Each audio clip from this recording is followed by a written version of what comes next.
Gather, veterans. It's time to join the fight. The long war begins.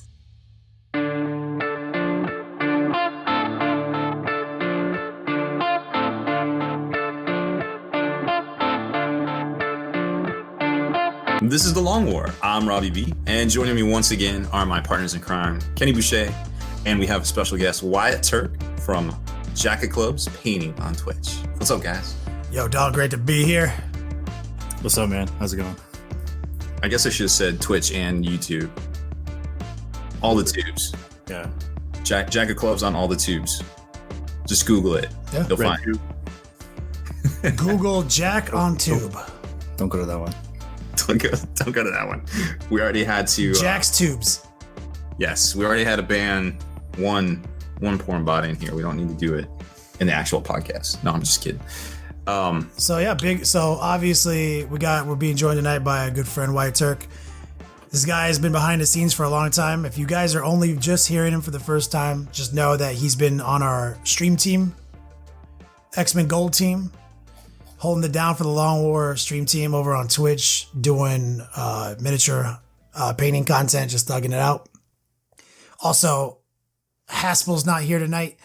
He got a promotion or something, or they gave him new certification at work, which means now that he's so good at his job, he gets to do everyone else's job. So it's real cool. It's a real cool thing. He told me about it today, and he says he's gonna miss a podcast. And I think Sean and Juice are doing other content right now, so they got pulled away. So we got this 3-piece, and I think Wyatt had a special name for this broadcast. It's the Long War, 2.5 Men. Hopefully you guys understand that joke. Oh my goodness. Anyways, so Wyatt says he has a poop joke, so I feel like. Oh yes, he says he's been gearing for this moment. Like, I had a thought to myself, like, if I was ever on the podcast, rise to the occasion, tell this poop story. So I've just been waiting this whole time. Should we do this? Should we bring people in? Should we solicit poop stories for future podcasts? Suggestion that people should submit their poop stories. Oh, and Haspil should narrate them. Okay, wow. Got it. So let's get. I assume Morgan Freeman. Let's get a domain like poopstories.com and where they can just fill out a form. Moviepoopshoot.com. Moviepoopshoot.com. I go there all the time. All right, let's do it. Let's hear it, Wyatt. I'm excited. All right. So, freshman year in college, I went to a private school, a well-known football program, but it's a private Baptist college. I hated every minute of it. One of the dumb things we had to do is in the afternoons, once a week, we had to forcibly go to church, which I believe is a war crime, but we had to go. And my freshman year, we ate at the on-campus cafeteria for all the meals because we didn't have any money. And the people that worked there were also students. So as you can imagine, it racked up quite a few health violations. It's not good to eat there. So one day at lunch, they had broccoli and cheese soup, some rice. And I was like, oh, I like that. I'll try that. That was a mistake. Ooh. And then later that afternoon, we had to go to the service. And it's kind of like it's like an older building, not very big. And, we're there and like 10 minutes in, I'm getting the red alert, right? Getting the caution klaxons are blaring. So I'm like, time to get out of here. So I knew I was not going to make it back to my dorm. So I went to the only bathroom that was in the church. It's literally like a closet that's like adjacent to the main hall. And so I go in there and it is just a catastrophe, just like crazy. And it smelled so bad that everybody in the main church smelt it. Oh, it wafted out? Oh, yes. I mean, this is an old building, like no central air, nothing. Right? So this is like an old ass church. Everyone's in the church. And you're in a bathroom that basically has a pocket accordion door between you and every person in this fucking church. There was a hallway. There was a hallway, but like big double doors so that the main room are open because it's like no central air, so it's hot. AF. Oh, and it's dank. So it's dank. I turned this church full of like 100 people into my own personal porta potty. Beef stew. Ugh, it was so embarrassing. Now, I'm about to say that is probably the most embarrassing. That's not the most. See, you took me on a journey there because I was like, "Oh, this is gonna be huge. It's gonna be disastrous. It's gonna be graphic." No, you have told the most embarrassing poop story.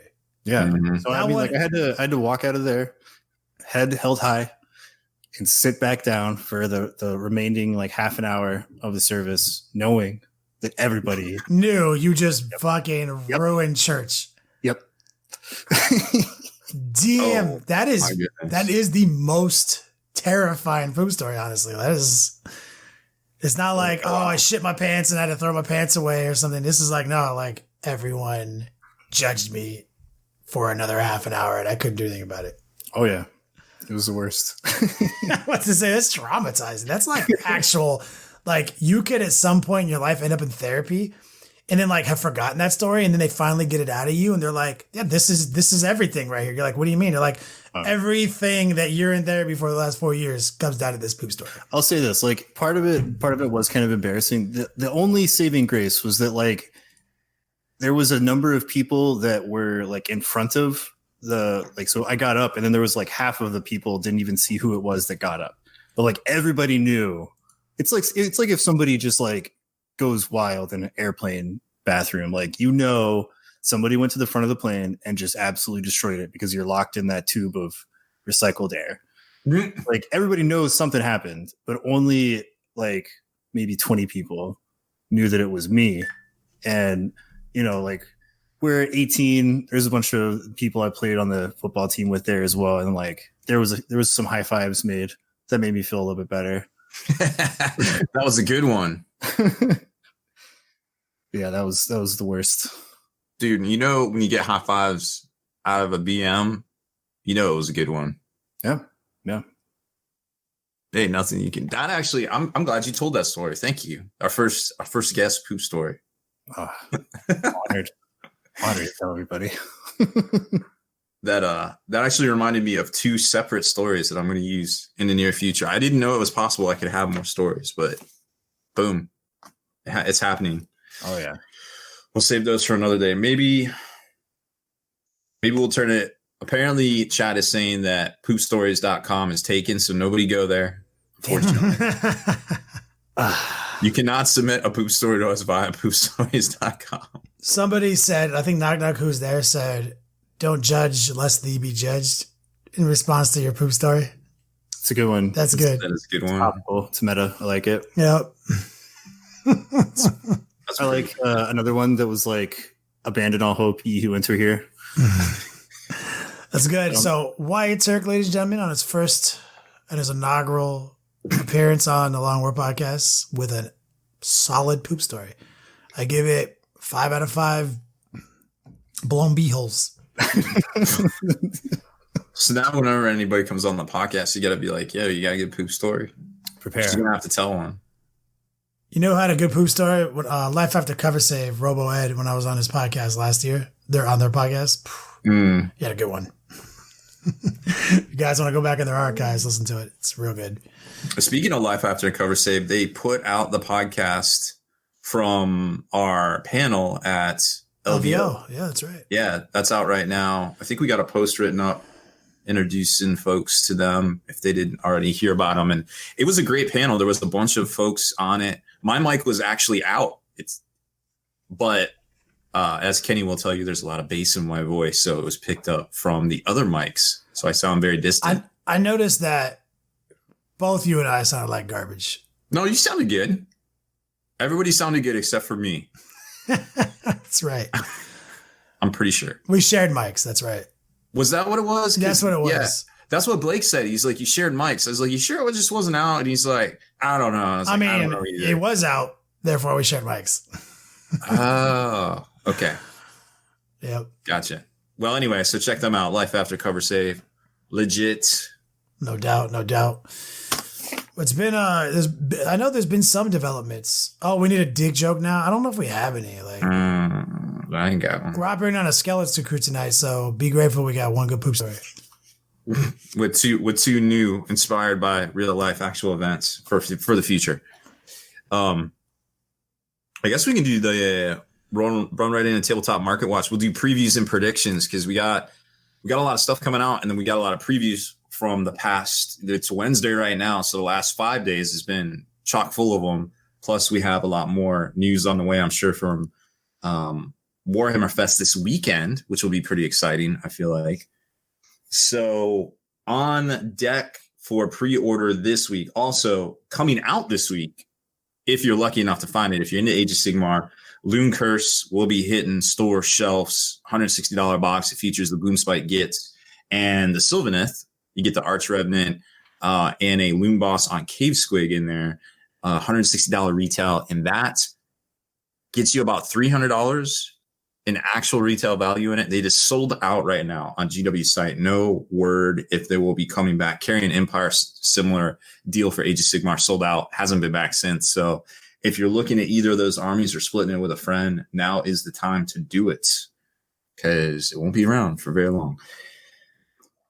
Speaking of, well, that's preview stuff. So coming out this week, going on pre-order, are new kill teams for 40K. We got the elites coming in hot. So you got the new rules. And supposedly these are designed to work within the confines of the 100-point list, not like what was happening with commanders. So that's kind of good to hear, but that's kind of the rumor, but probably the truth-ish.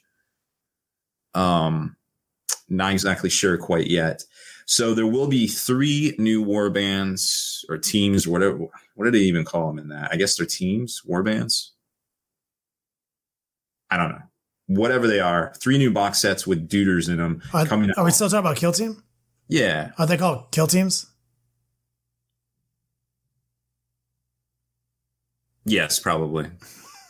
Checks out. Yeah, 3 new kill teams coming out. Do you have to do some math real quick? Run those numbers. That awkward silence wasn't me thinking about it at all. At all. Chat's concerned about your throat. Are you aware that you have a rapidly expanding red mark on your throat? That was where my hand just was. As it will come as a great shock, I would like to inform everybody I have a very sensitive skin. You mean your own skin even fights your own skin? Yes. Damn. I was just, didn't you see me? I was like nervously rubbing my. All right, just making sure you're okay. I'm good. Here, I'll tell you what, we can do a grand experiment. I'm going to forcefully grasp my wrist with my hand, and we'll come back and look at it in a minute. Stop doing that, man. I'm worried about you, man. I didn't do it on purpose. Things got weird. Things got a little weird just now. So 3 new kill teams. We got an Orc one, the freebooters. They're all $65. They all come with a set of terrain, and they're all pretty much around the $70-ish to $80 value mark, give or take. The Fractal Blades, which are the Thousand Sun Terminators, and then the Dolarius Strain, which are the Blight Lords, which seem to be still ever popular, at least in the meta right now. It's probably the best kept secret about Death Guard, which is pretty cool. So they're coming out. And then there's a new set of terrain called the Sanctoris, and that is $80 US. And if you're a fan of the Horus Heresy, the Siege of Terra book, the Solar War hardback, hardcover, not the $80 limited edition, just the normal hobo hardcover before the paperback is coming out this weekend, and that is $30. So it's probably going to be a good read to jump on at some time at this point. But that is the new releases for this week. Going into the previews and predictions, I guess we'll start with the Sylvaneth that were previewed earlier today. Did you see that preview video, Wyatt? Yeah, they had the new endless spells. Mm-hmm. They had a giant worm. I predict that there will be a new spice mechanic in the Sylvaneth book, and it must flow. If we have recently discovered that the Arch Revenant, the special character that comes in the Loon Curse box, is indeed a female. So if the spice is going to flow from the Sylvaneth, would that make her a spice girl? It's possible. Yeah. I mean, like, the transitive property checks out on that. I'm not a scientist, so maybe like somebody can fact check me, but I'm pretty sure that's how it works. I am now I know why I'm playing Sylvaneth. So that definitely checks out. So new previews, they did show the endless spells. Those look great. There's a piece of terrain. It looks like a tree circle of some kind that will probably be there. Hey, you got to buy this piece of terrain. It does this thing. It costs free. Looks great. The new art on the Battle Tome cover looks great. They said there was going to be a couple new keywords. I'm sure they will preview more of the stuff at Warhammer Fest this weekend. So tons of stuff coming out of there. So that is the most recent preview. Earlier today, there was, and I forget which one it was, there was some toy show in Japan where they showed off Space Marine Heroes Series 3, which is going to be that ETB, what do they call it? Blind box. Kenny knows all about the blind boxes. I'm a big fan. The ETB blind box, but I guess they're unheroes. I guess that's heroes. Wait, what? Reverse heroes. What does that mean? Heroes. Reverse hero is bad guy? I mean, they're basically Space Marines with goatees. Yeah. Okay, got it. They might be slightly diseased. I don't know. But the Death Guard have a lot of AIDS stories. Yeah, AIDS of Sigmar with typhus. Type it.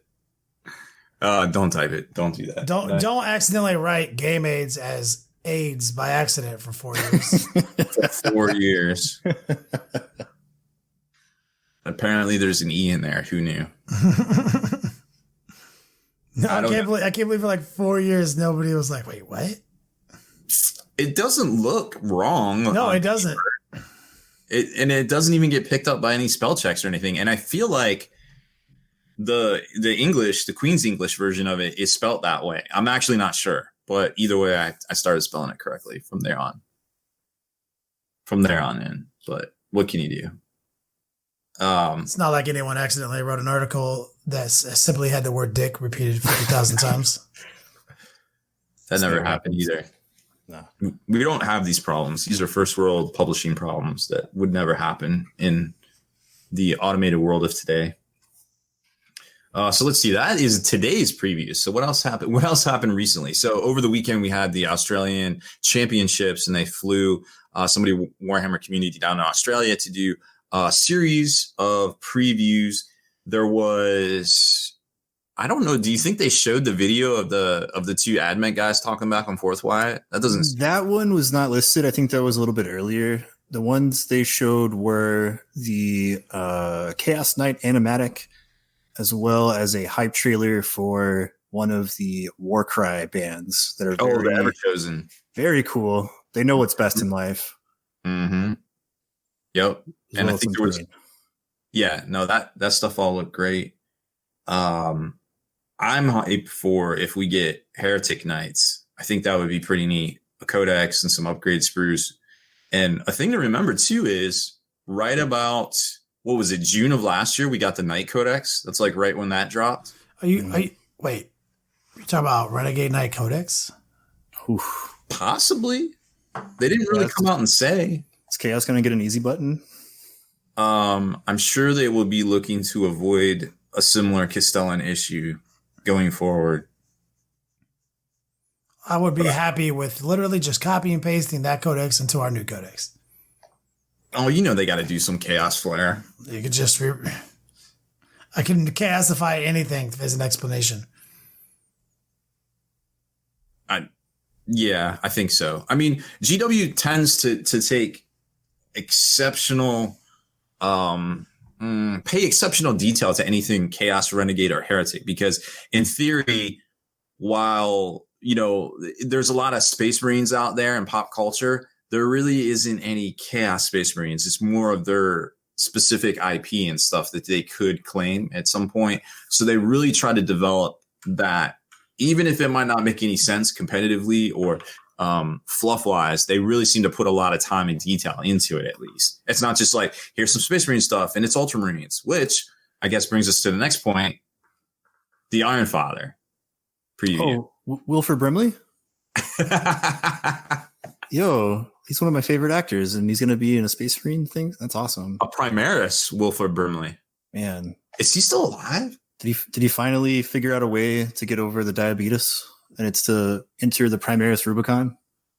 You got to cross that stream. Is he still? I'm looking him up right now. He's still around. Do you mean the Rubicon as a river stream? Mm-hmm. I was like, it was a meta joke. I was like, damn, where did we go just now? Too smart for me.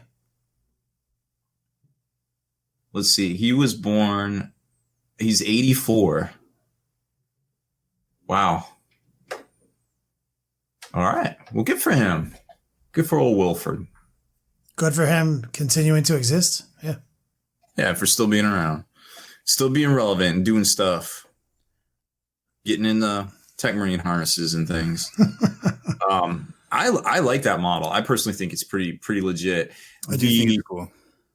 Yeah, I mean, everything about it is like, you can tell it's really well thought out. Like just the posing of it, the claw isn't phoned in. Even the claw, it literally looks like the little claw that you used to like put 25 cents in the machine and try to grab a cat. How old are you that it only costs 25 cents to play a claw machine? Yeah, I remember those days. It's not that old. Yeah, it was like, there's still arcades, right? So this is like $5 now because you can win an iPhone. I mean, you can't, but they put iPhones in those. Yeah, there's no way a claw will grab that. That's a sucker's game. Yeah, don't go for the iPhone. Don't go for the iPhone. That bitch is bolted down, sir. I promise you. Yeah, you cannot get that. That ain't happening. Oh my goodness. Yeah, I think everything about that model looks pretty legit. So who knows what that's going to come in the future. We've heard all sorts of rumors, White Scars, Chapter Codex, double starter box set with Dark Angels against normal Marines. Who knows who's the renegade, who's not. They're all affairs in my book. Possibly Lionel Johnson. I think some people were like, they'll never put a Primarch in a starter box. Yeah, I can't say. They tend to do crazy things sometimes that it's only crazy if it doesn't work. Just a reference to the Knights. Cogboy makes a point. He's like, I don't think they'll allow Lord Discordant to give +1 to hit to a Knight. No, because Knights aren't going to be demon engines. Yeah. They're not going to have the demon keyword. Because, trust me, there's a lot more terrible things that happen if they have a chaos and a demon and potentially a mark keyword. There's a lot of weird things can start happening. So they will never be that way. They're not going to ever have, anything beyond the chaos knight, and their houses when they get them. They're not going to give them anything else. No, big shout out real quick. Even though this is the podcast, I feel like we just got a $20 donation on Twitch. Did I see that? I just saw a $10 one from G Spiteri. G Spiteri. I don't think do we see the Twitch? Thank you. I do. Thank you, man. We don't do it for the donations, but hey, man, I promise to buy 3 bottles of Doc Cuddies and split them up right here. Jeez. I will not drink that. The official hobo mouthwash of Los Angeles. Not a whole lot of liquor actually has gluten in it, but I would suspect that one does. Oh, yeah, it's 100% gluten. Yeah. 100% gluten. What else do we... I think I promised everybody... Wait, is that all the previews? We didn't have predictions, but...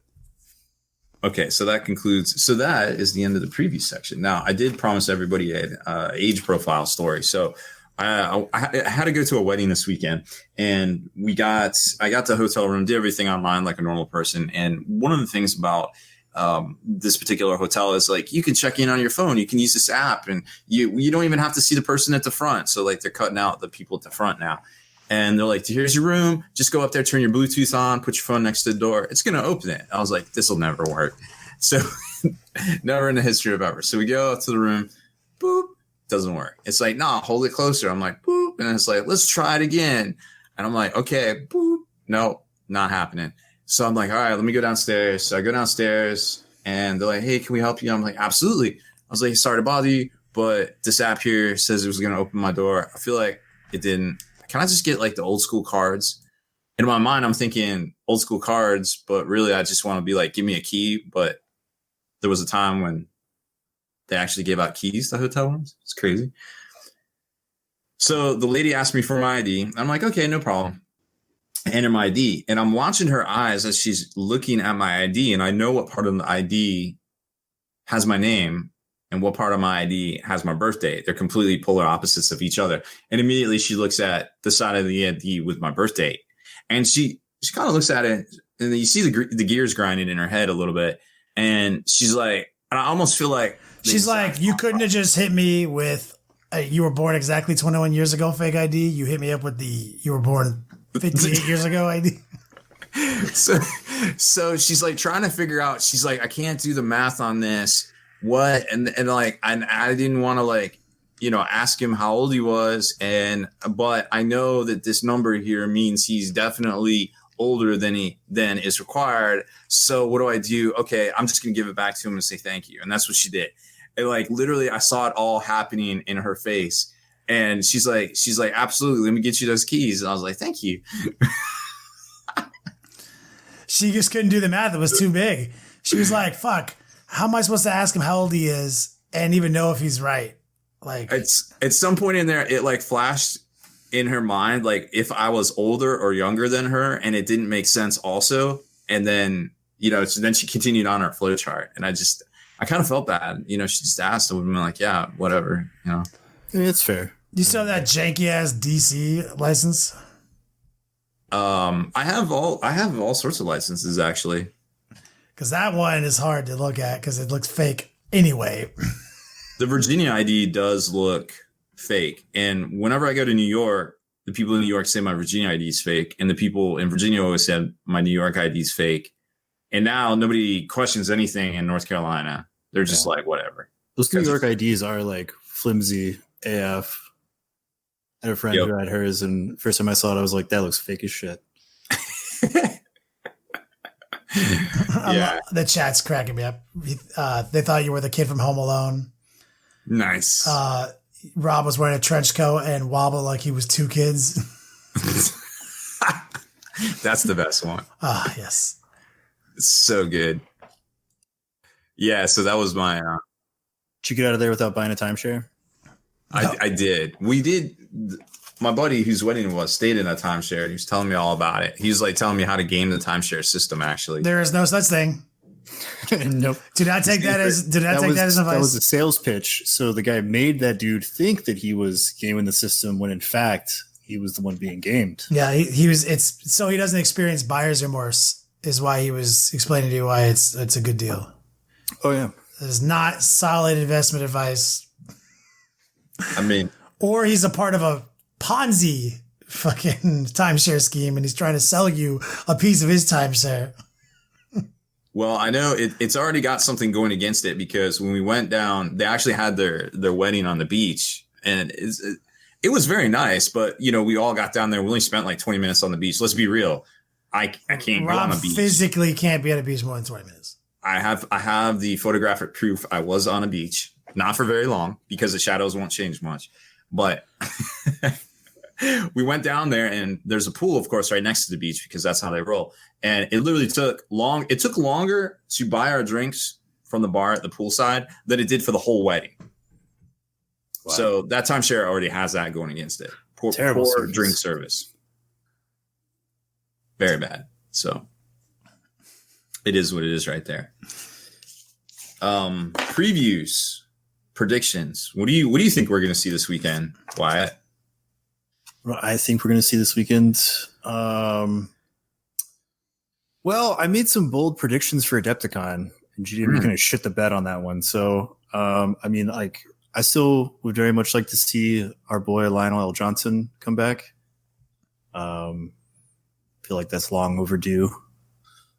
Other than that, I don't really have anything. Maybe some additions to the Primaris line. People have been asking for that. More news on Sisters of Battle. More lieutenants. Is that what people are asking for still? Huh? More lieutenants?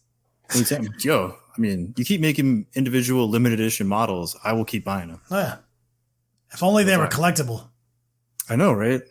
If only. I'd take them prepainted too. Some sort of clicking, interlocking base system to keep track of things. I don't know. I'm sure somebody will figure it out. It'd be nice. Man, how nice would it be if they were just wound trackers? Fuck. No other thing. Wow. How, oh God. If I could have a terrained base that doubled as a wound tracker. I wonder if anyone's ever done that before. Elrix, get on this. It would be super, super convenient. I don't know. I think it would be nice to see the actual reveal of AdMech transport. Oh, what about the contrast? They did the Conan. Oh, contrast. Oh yeah, the Conan. So we finally figured out what the whole thing behind the Matrix was. Is they're just going down and doing iconic nerd movies. Mm-hmm. So, any predictions on contrast? Is any updates to our predictions? I should say. I would say it's some sort of quick shade, like we were thinking. Some sort of magical quick shade. October. Oof. I think they're hyping this way out of proportion. It's just going to be some form of new paint. I agree. I think if we I cannot take past GW stuff and disregard it and say they're going to completely not do that this time because that's crazy. I have to use a previous frame of reference in which to prejudge this situation. And I'm going to agree with Wyatt. It's going to be overhyped. It's going to be the exact same paints they already make. They might go as far, and I'll say this, they might go as far as to take already existing paints and give them a new formula name like contrasts. You know how they have layers, dries, bases, and all those are is like how much medium's in them, right? Mm-hmm. And they're going to come up with some new, like overhyped, contrasts, and maybe sell them in triads perhaps. So that way they have a new bottle, and GW's prolific when it comes to the fucking packaging of things, like across their whole line. So it might be a sick new package sold in threes. We know they're going to be something because they have new model rack holders or hobby holders. Yeah, some sort of expansion rack for existing stores. So I could see it being. I hope it's what Rob says. We have a new, fresh ass new line of washes or something. But I have this prediction: it's going to be something they already make, overhyped to make us buy it. Yep. Well, it's like you said, they have the best that they have technicals, but they're also very good at slick packaging, getting us to buy things over and over. Stuff like we did an editorial on Spiky Bits recently. We're like, hey, check it out. GW repackages ideas and sells it to us. And I cited, remember in the early 2000s to late 2000s, everything was pre-Heresy because we had all those sweet card games and all those sweet art books. They started the Heresy novel series in 2006. And everybody's like, oh, I need the studded shoulder pads. I need the beakies.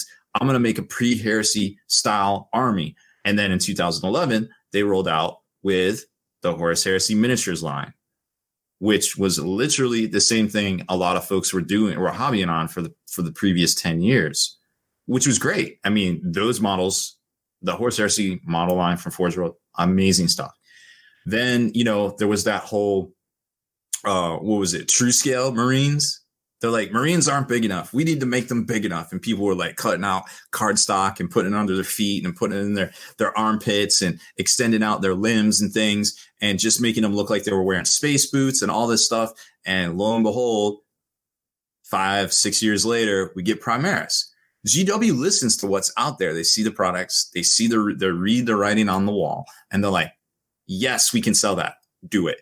And there it is. And the same thing might be true for this contrast. Army Painter has had not the quick shade system since 2008, 2007, and maybe they have something similar. And it's maybe it'll save a lot of hobbyists time and keep a lot of hobbyists in the hobby because sometimes people they're like, I just don't want to spend a whole lot of time painting, and we always advocate for at least getting a 3-color minimum. So I ain't even going to be mad about it. You know what I mean? Yeah, we got to remember that GW is an incredibly safe decision kind of company. Mm-hmm. They're publicly traded. So anything they can do that is the least amount of monetary investment for the most amount of return is probably what they will do. So I highly doubt they're going to invest into something like making their own branded airbrush or some such like that. Like it'll probably, like my real prediction, if I were to take a guess, is probably going to be some form of new paint line that's like similar colors to what they make now, extra dark shades of those colors to create quote unquote contrast. Because, you know, God forbid they actually teach people how to. Yeah, I can see it being like kind of a, maybe not a triad, but a duo. Like this color is the base and this color is the extreme highlight. Like, and they cut out the in-betweens, right? Mm-hmm. Sell them at a slightly different volume. Make sure they have the good, you know, return on investment for the for that product. I can see them giving us a little less in a new bottle, charging a little more. Sell them in duos with new packaging. I think all of these things are definitely solid ideas. So, I mean, whatever it is, it's definitely going to be contrast. They have used that word in 3 separate marketing instances. Or it could be micron pens to do the lining. I don't fucking know. GW.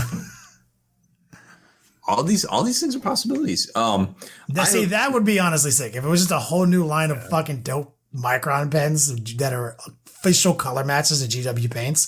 GW, you listening? Motherfuckers, you sell that set for $100, people buy that fucking set.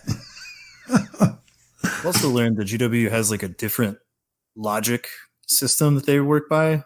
Seems like real weird. So there's been many times where I was like, people are like, well, what if they do this? But like, that's the dumbest shit I've ever heard. And then they do that exact thing. So that has been done many times by GW because they have this weird like British logic business sense that doesn't make sense to us Americans.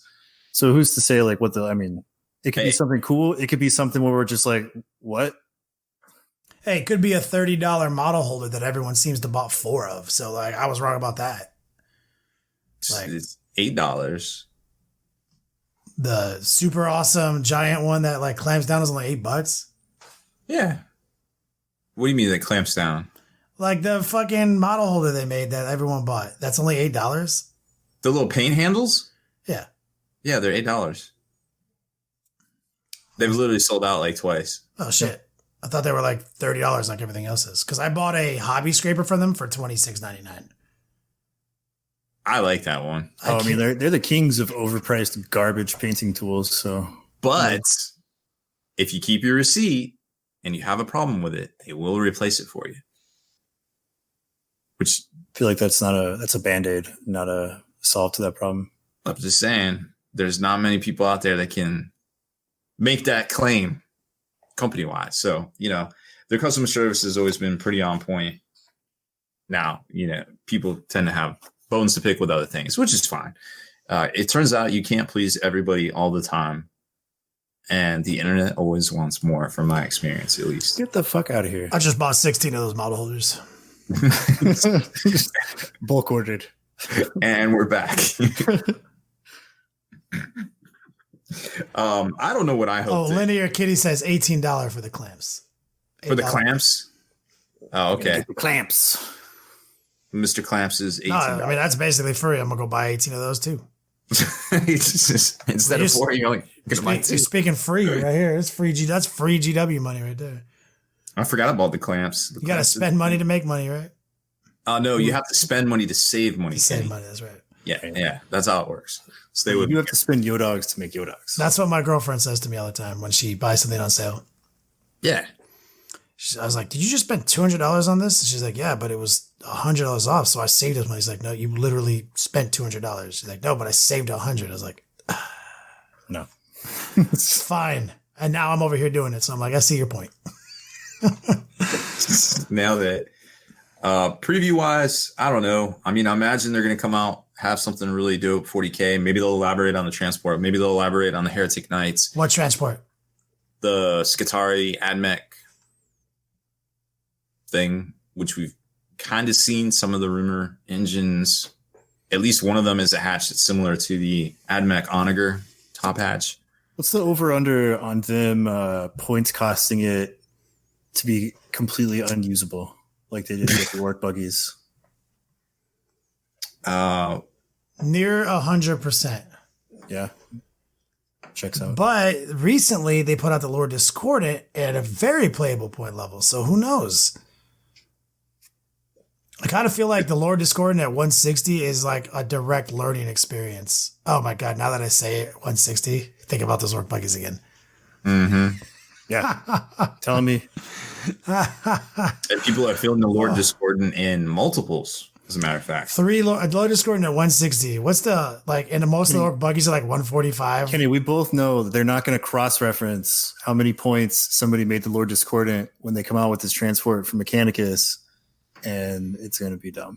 Oh my God. I think they'll do it right. I think they're learning. I think the Lord Discordant is them doing it right. Because that was I hope to be proved 100% wrong. Yeah, when we talked about it initially, prediction wise, we're like, it's either sub 10 wounds, sub 200, or above 10 wounds, post 200, right? On points. That's just GWMO right there. We were wrong. It was sub 10. It was post 10 wounds with a sub 200 price tag by like 40 points. So it's like, that is that was a mad shocker. So, well, let's roll into, we got a new points cost on a 40K unit today, actually. Why don't we roll into that? And we'll talk about that because I want to get you guys' opinion on it. So GW put out a match play points value list for the Slaanesh units because they actually hadn't officially given us the points for the contorted epitome. And it's coming in at 195 for this beast. That's the new dude riding a dude? No, that's it's the 2 demonettes with a mirror that fly. I think it flies. Does not fly. It moves 12. It's their endless spell thingy. It does not fly. It's endless spell looking. So it's a 12-inch movement. It hits on 2s for both weapon skill and ballistic skill, but I don't think it shoots. Strength 5, toughness 5, wounds 8, 2 attacks, leadership 8, 6 up save, but of course it's a demon, so stuff. It has melee attacks, strength of user, -2 AP, 3 damage, and also the attendants have their claw attacks, which they're just demonettes, so they're -1 AP, 2 damage. Once the epitome makes its close combat attacks, you can attack with the heralds, making 8 additional attacks using this weapon profile, which is the one I just read. 6s are resolved with an AP and -4 instead of -1. 6s to wound, rather. Now, let's see. Sounds like some pretty neat, cool stuff right there. I like that.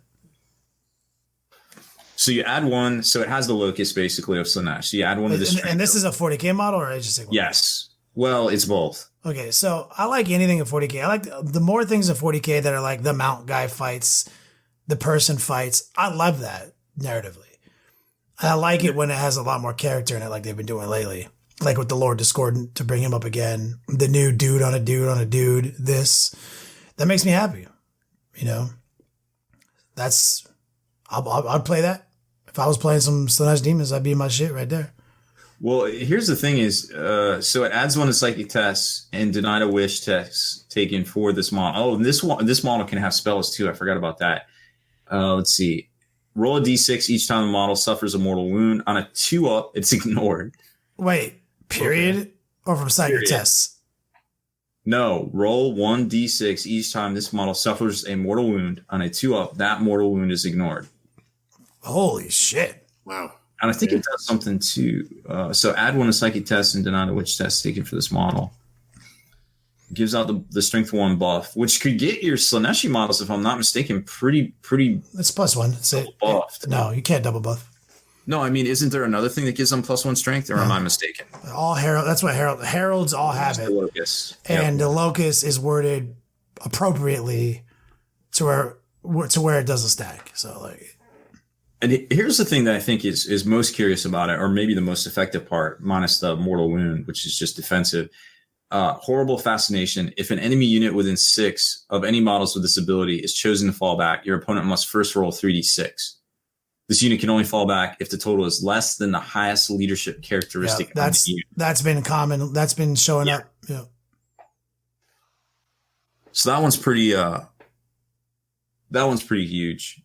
That's a good one. Yeah, that's a good. So it's a Vexator mask bubble that has it has a fail rate, but it's not a high fail rate. Like 3d6 average roll is 10. Right. So I do it all the time because they also have the Forbidden Gem, which has like a you can't act in a phase on a similar die roll, and it never doesn't work, especially when you throw in a reroll.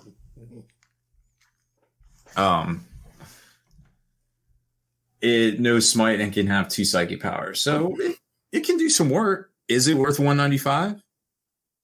Is it a character? It is a character, actually. Yeah. Yes. So with 8 wounds.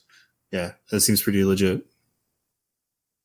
Okay. Yeah, Slaanesh has a couple of cool psychic powers that stack with some of those things too. She can, and the bubble is all people who want to fall back can't fall back. Enemy unit. Like all of them though, not like just one. Mm-hmm. If an enemy unit, yeah. That's pretty cool. Tag somebody, get entrenched for a turn. That stacks really well with other beefier units too, because it's like if you don't only have to run Slaanesh demons to make that work. Mm-hmm. So that's powerful, especially with Phantasmagoria, one of their psychic powers that she has +1 to cast, which is a -1 leadership spell. Yeah, right off the bat, I think that's probably an insta take on that. So there's some serious play there where you can like get into it with some serious units pretty quickly and then turn off anyone's ability to fall back and then do what you want to do on your terms. That's real strong. Yeah, I'd pay that. Mm-hmm. Just for having one guy you can't target who can do that. And anybody who's trying to jack him with mortal wounds with some shenanigans fucking sniper ability, he gets a 2-up save against. Bro. From a kind of a not as hype on the meta as I would like to claim I am standpoint, I do know that Slaanesh is very fast, and if you take a mono Slaanesh army, I believe you can in a lot of cases run, advance, and charge a lot of things the first turn. So I could see where this would be maybe perhaps a little bit more desirable in Slaaneshi demon mono builds. For sure. I mean, I can see you set up for a turn 2, Denizens of the Warp Deep Strike or somebody, or I don't know, like maybe even get a Bloodletter Bomb into a combat off a 3d6 charge, and she's there to make it so people can't fall back. Like they just hit what they need to kill, and one guy touches a unit that and then they drag into that unit, and then she's there to say they don't get to fall back. So then your Bloodletter Bomb gets to hop out of that unit next turn safely. Mm-hmm. Like real powerful play. Obviously you have to think about how you want to incorporate it. The fact that you can't target it. Like I said, like all the best things that kill characters, do it with mortal wounds. Yep. Most things. So suddenly Armand, who can explode people with mind bullets, she's taking 2-up saves against his mind bullets, snipers, mind bullets. Obviously she has a... Decare assassins hate those. But obviously anyone who's a sniper who has weight of shots will kill her though, because she still has a demon save. So yeah, it's pretty cool that she's basically immune to the mortal wound elements of sniping. So that's fucking awesome. Yeah, I think it's pretty neat. I could see where it would be useful, and it's cool to actually get points on it because I was kind of wondering if they had put that out, but I hadn't found it. And but the GSC snipers that fucking have just 1 billion shots will kill her dead.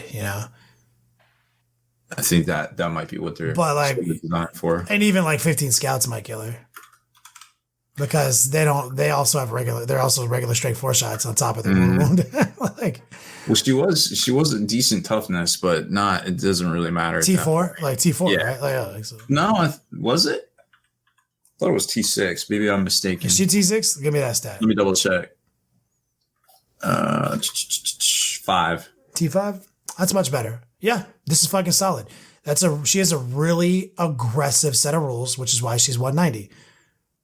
She has 195. She has buffs to psychic abilities, borderline immunity to mortal wounds, you can't fall back bubble, a decent toughness, reasonable attacks. Yeah. Buy the shit out of that. I mean, everything's rock, paper, scissors at some point. You can be like, well, it's good at this, but it's bad at this. But it's a spicy mechanic, the 2-up. Well, and the fact that, or the 2-up. Well, she has a lot of rules that you're paying for. Yeah. No, I think so, without a doubt. But it's cool. It's cool to see. So that was Because a lot of people are like, oh, well, this kills it and that kills it. It's like, yeah. If you know what you're playing against, yeah, you can build to beat it. But if you roll up to a table against somebody at a tournament and they have one of those and you're just like, what is that thing? You're like, oh, you're going to learn today. Yeah, I mean, the fact that she's a character and she can hide from most shots, and then you need a weight of fire type of snipers to kill her, not a, quality of fire, that makes her good. It makes her very more survivable than most characters from sniping. Yeah, I could definitely see that. I wanted to briefly touch on the Sylvaneth. Somehow, a lot of the data sheets got out for the new set of Sylvaneth release, and they have. If you haven't seen them yet, of course, we got them over on Spiky Bits. I imagine at some point that they will be officially previewed from GW. They just put out that preview today saying that the release was delayed because of some customs snafus. They didn't say what country, but remember, they're importing half the release probably from China and maybe printing the other half in-house. Traditionally, we see like the endless spells and stuff coming out of China with that bulkier plastic. But the changes that I'm seeing in here, and the Arch Revenant looks great, which by the way is a lady. I had no idea. Some people mentioned it in the comments, and I was like, oh crap, let me look. And sure enough, yep, they were right. So the Arch Revenant has a ton of rules. Speaking of models that have a ton of rules, but the big ones I think that we'll just touch on briefly is the drawback is the number of wounds for the model. But you can do this interesting mechanic where it has this little bug on the back that if you kill the bug off, you can keep from taking a wound, I believe it's called. When you allocate a wound or mortal wound to this model, you can choose to negate it. If you do, the model cannot fly or use its Zephyr Spite's tail pincer attack for the rest of the battle. So the bug takes the hit. So, but you can do it at any point, so it's your last wound. Right. I mean, why would you? Yeah. You do it on your last wound. Yeah. Why would you give up fly keyword, which is huge in Age of Sigmar, by the way? I feel interesting mechanic. I like that. Yeah, it's pretty cool. The big one that I think a lot of folks are getting utilized. So Kurnoth Hunters are already very big in the Sylvaneth builds.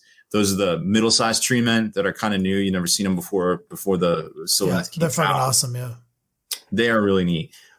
She has an ability called Champion of Kurnoth, where you get to reroll hits of 1 for friendly Kurnoth Hunters while they are wholly within 12 inches of this model. Remember, 12-inch move with fly. So you should be set up pretty good, I feel like. And reeler, they hit on 3, so that's really solid to hit. The swords have 4 attacks each. And also now they've revamped it so where I think on a 6 you get a mortal. And I was trying to pull up those data sheets real quick. We're talking about Sylvaneth now. Yes, Sylvaneth. Yeah. For Age of Sigmar. Unmodified wound roll, for a Kurnoth Greatsword inflicts 1 mortal wound. And then they also have kind of like an impact hit at the end of the combat phase. For each 4 up, you do another mortal wound, and you get to roll for each model within 1 inch. That it was existing, but now you're starting to stack all these mortals, and it's a really fun mechanic. I think, if I'm not mistaken, those were the only things that had changed from the existing war scrolls. But again, we haven't seen everything yet. We don't know what all the command abilities are. I think she has a command ability too that I forgot about. So very exciting times coming for the Sylvaneth, getting their 2.0 Battle Tome update. That's fucking awesome. I think we have some time left to do a little bit of promoting in the show. Yeah, absolutely. We got some events coming up, right? We do. I'm really excited about Slaughterfest, which is here in Southern California. Big shout out right there to the Veterans Gamers Realistic crew with Enigma Hobbies, July 27th through 28th. Chapanga Resort and Casino, probably saying that terribly, but it's a casino. We talked about it recently. I think they're at like 47 tickets sold now because Wyatt bought one during the show. Yep. So they're very close to what is that, a major? Is that what they call that? Like you go. Is it 50? Yeah, 50 is a major. So they're close. So get your ITC points. These guys are kind of advertising an adult fun time. I'm calling it kind of like a mini LVO out here in California. So I'm planning on being there. Wyatt's going to be there. It's slated to be a 65-man ITC event. 6 games, 2 days. Your ticket includes 6 games, a t-shirt, and a swag bag. Food and drink vendors available. Yeah, it's fucking solid. To be honest, like when I saw that ticket price, like for all you're getting, it's like it's solid. Solid. That's because Enigma Hobbies is involved. When you get the Adventures Gamers are listed, they partner with Enigma Hobbies. That man makes sure you have a swag bag and a shirt. So pretty cool. But there's more than just that, Rob, right? We got what? Bay Area Open? Bay Area Open this month. Long War doubles will be there. I'll be there with my crew. That was not a tiny dog. That was not a dog chilling on my lap. The professionalism is truly. He had to recharge his Geo crystal real quick. Yep. That's big. So big deal, man. Bay Area Open. Go get your tickets. It's still a thing. We're going to be there playing in the GT, not only the doubles, man, but also more. Right, Rob? Gosh, I'm racking my brain. Warzone Atlanta, November. Yeah. There's a Long War doubles there as well. So what's my line? It's the new sensation, Sweep in the Nation. I feel like I've talked all podcasts. I can't, which it probably isn't true, but it feels like I have. No, you did a good job. You delivered the information in the news in a concise, professional way. I really appreciate you, man. Thank you. You only said AIDS of Sigmar twice. Yeah, you're the Larry King of Warhammer. I like that. It's better than being the Guy Fieri of 40K like me.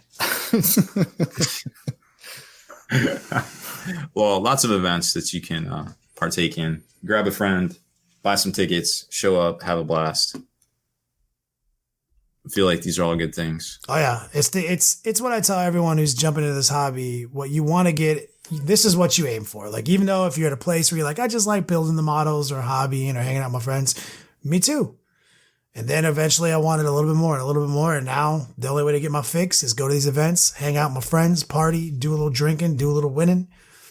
Trust me, you want to go to these things. If you haven't already signed up, sign up. If you're here in Southern California, you're fucking up if you're not signing up for Slaughterfest, minimum. But obviously you can travel here like Wyatt will. If you live close to Atlanta and you're not signing up for Warzone Atlanta, it's the same thing. You're missing out on an amazing hobby opportunity. And you can travel there like I probably am going to as well. Cannot recommend enough going to these events. Like if you want to be around a bunch of people who love Warhammer as much as you love Warhammer, like-minded individuals, like if you want to go to a place where everybody's armies are decked out to the nines, like converted, painted, these themed armies that are super, super cool. It is one of the funnest things you can do as a Warhammer aficionado. So I highly recommend that you go to at least one of the big events. Try it out. Try it out, guy. All of the doubles tournaments. I guess I've been de facto kind of in charge of the paint judging. I have never had in any events I've ran. I've never had such a hard time trying to judge, like best painted and all this, and have to really come down to points on the rubrics because everybody really put so much work, and it always came down to like the most smallest little checkbox. Like, did they have, accessories? Did they bribe their opponents? Like just people coming decked out with t-shirts, bribes, display boards, fully painted stuff with all sorts of terrain elements, 3-part terrain elements on their bases. It's the stuff that we really enjoyed at the larger events back in the day that Games Workshop put on. And we've said this since day one, Rob, right? Bringing hobby back means bringing hobby scores back to Warhammer 40K and getting us back to the Magic days. Yep. Absolutely. Which I guess it's kind of worth mentioning that GW announced that another thing that's happened this week, that Grand Tournaments would be coming back to North America here soon. I think in this year, as a matter of fact. So lots and lots of stuff going on. The Magic is back. The Hobby Magic is back. Yeah, the electricity, man. There was nothing like it back in those days, And I think it's coming back, and that's what we've been dedicated to, here at the Long War for all these years is let's get back to that feeling. And now GW's, I think, has heard it. They've heard our prayers to the dark gods, and they're They're gracing us, bringing it back. Nothing. There's no negative to GW coming back with some GT love. Mm-hmm. Yeah, it's gonna be amazing. But hey, I think we did the best we could, on a skeleton crew. X-Men Blue Squad, or is this the squad that's like Nightcrawler and Beast? Is that what it is? Yeah. Havoc. Havoc is a beast. He's actually awesome. I call Havoc. He's got the pew-pews. I call Havoc. That's fair. I'm probably, I don't know. You're definitely Jean Grey. I could live with that. She's actually a gangster. Pretty cool. Yeah, I was like, you just gave me unlimited power. Thank you. Yeah, she's basically in charge of things. So, I'm limited to one X-Men costume. There's only one. Oh, that's all right. Well, we don't have Haspil here to take us out, but I do have an epic Warham's quote. It's probably a little cliche, but I was there the day Horus killed the Emperor. From the lightning and the tempest, our Emperor deliver us.